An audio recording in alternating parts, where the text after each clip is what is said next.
Salam sejahtera tuan-tuan, puan-puan yang dihormati dan dikasihi sekalian. Anwar perlu baiki hubungan dengan pembangkang kata penganalisis.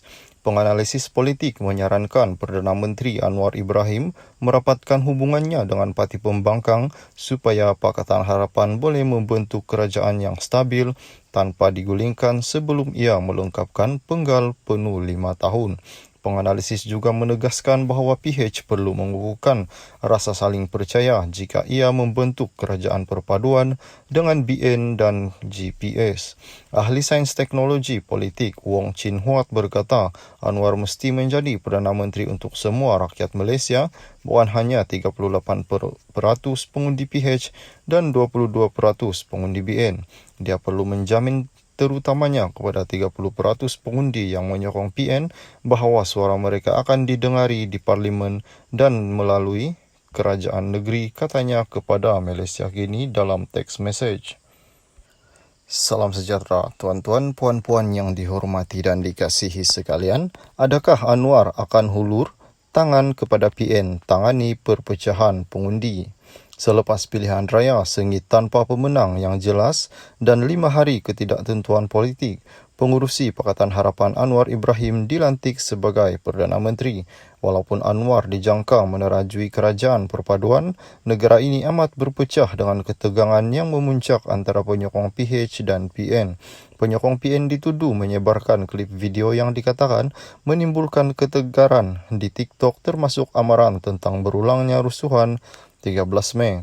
Pengumuman istana bahawa Anwar akan menjadi Perdana Menteri hari ini nampaknya meresahkan lagi penyokong PN, mendakwa bahawa Islam akan terjejas bahawa pentadbiran Presiden PKR itu. Ini seterusnya mengundang penyokong PH tampil menolak dakwaan itu dan menyifatkan ia sebagai ancaman kepada keamanan dan keharmonian dalam negara berbilang kaum dan agama. Menurut penganalisis politik Bridget Wells, PH hanya meraih sekitar 11% sokongan Melayu, manakala PN meraih kira-kira 54%. Baki 35% diraih sekutu kerajaan perpaduan PH, iaitu BN. Wells yang ditemu bual stesen radio BFM petang tadi juga menganggarkan bahawa PN yang disifatnya sebagai gabungan paling konservatif memenangi sebahagian besar undi golongan muda Melayu.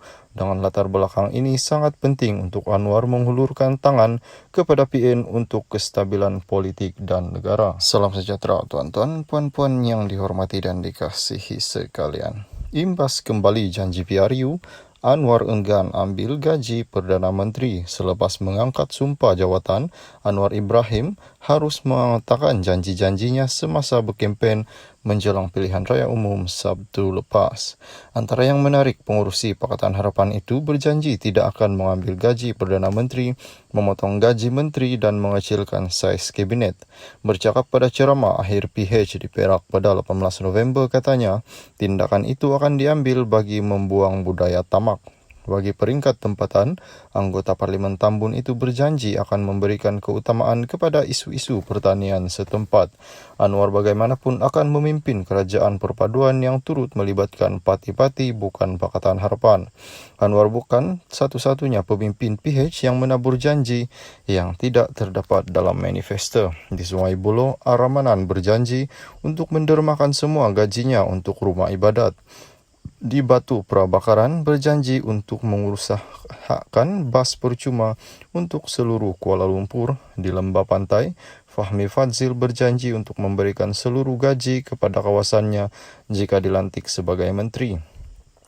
Timbalan Presiden PKR Rafizi Ramli pula janji akan mencari Ketua Suruhanjaya Pencegah Rasuah SPRM Azam Baki